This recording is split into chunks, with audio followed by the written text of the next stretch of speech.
حضرت امام عالی مقام امام حسین رضی اللہ تعالیٰ عنہ کی ولادت یعنی پیدائش۔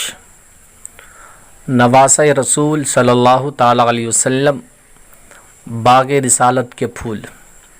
حضرت امام حسین رضی اللہ تعالیٰ عنہ کی ولادت 5 شعبان المعظم 4 ہجری کو مدینہ منورہ میں ہوئی۔ پیارے آقا مصطفیٰ کریم صلی اللہ تعالیٰ علیہ وسلم نے آپ کے کان میں آذان دی، آپ کے منہ میں لعاب دہن ڈالا اور آپ کے لیے دعا کی۔ 7ویں دن آپ کا نام حسین رکھا اور عقیقہ کیا۔ آپ کا پیارا لقب سبط رسول اور ریحانۃ الرسول ہے، اور آپ کی کنیت ابو عبداللہ ہے۔